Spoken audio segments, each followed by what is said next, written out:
Mysterious video clips lead a group of people in search of lost memories and vanished lives in John Darnielle's Universal Harvester, the book I'm reviewing on this episode of SFF180. Hello everyone, Thomas here, your host as always. Thank you all for joining me. Puzzle box stories are a particular species of weird fiction that have become all the rage in American popular culture over the last few years, whether we're looking at the films of directors like Christopher Nolan or David Lynch, or television series like Lost, or The X-Files, or True Detective. There's been a successful wave of stories that hook audiences by creating elaborate internal mythologies that rely on mysteries built upon mysteries, with only tiny tidbits of revelation offered ever so sparingly to keep butts in seats. The appeal of these stories is that they allow audiences to feel like active participants in the drama, rather than just passive viewers. Give fans something that they can fill up subreddits and create entire Tumblrs dedicated to constructing their personal theories, and presto, you have an instant pop culture phenomenon. Right up until the inevitable point where you let everyone down. And now we come to the crippling flaw of puzzle box stories, that they require legitimate storytelling genius to pull off. And there are far more creators out there who think, or who are thought of by their fans as geniuses than actual geniuses. As a number of critics, such as Frederick DeBoer, have pointed out, because these stories require increasingly complex layers of added mystery, most of them turn out to be literary pyramid schemes, writing checks they just can't cash. They simply can't pay off all the mysteries they've introduced, and so, because the mysteries themselves have become the whole point, they pile on more, putting the entire story into a no-win situation where the audience has now built up, has been encouraged to build up, impossibly high expectations of final revelation that can now never be satisfied. Any college instructor teaching a course in contemporary American lit could very easily assign John Darnielle's Universal Harvester as an exemplar of how puzzle box stories go wrong.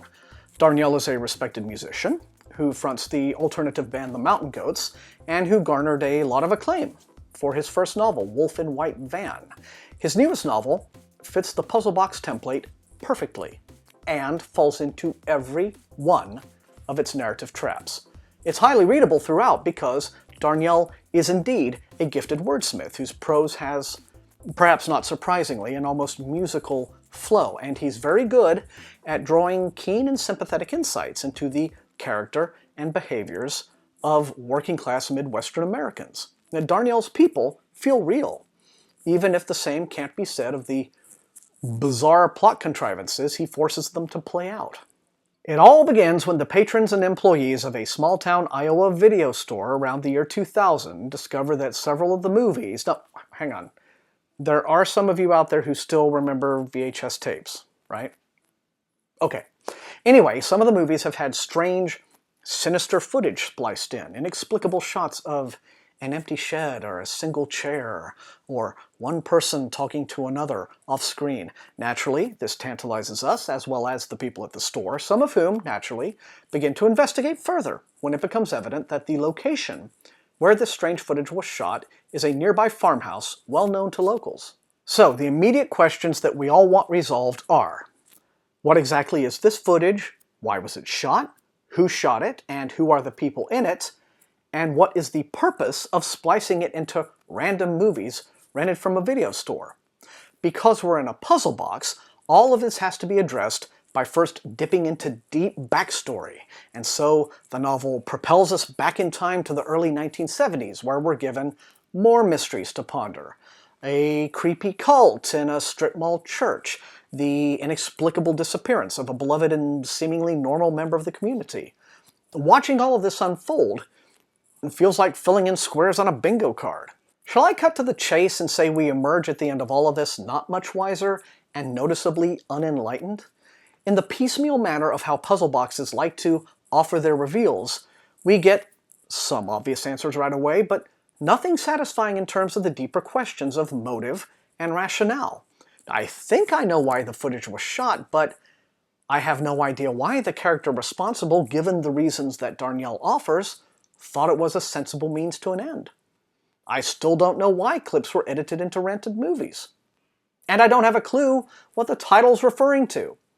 Unless it's a reference to farm equipment, and a farm figures in the story even if no one actually does any farming. Darnielle says that he's written a story about mothers because two key characters have lost theirs. And it would appear he's exploring a general theme of memory and impermanence. But because there's little internal logic to anything any of the characters in the book do, there's little reason to feel invested or to connect their personal destinies with one another. Look, I know, I get it. Life is weird, shit happens, and we move on.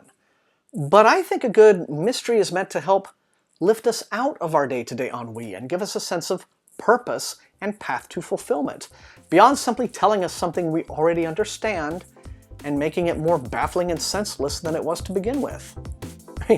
We've got enough bad TV shows doing that already.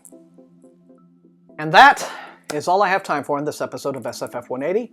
Remember, the most important thing, these are reviews. You are not always going to agree with me, but if you enjoyed watching, please leave a like, share the video far and wide with all of your SFF reading friends, and above all, please subscribe. That is how SFF180 grows as a channel. You can also support the channel at its TeePublic store. And until I see all of you awesome people next time, happy reading.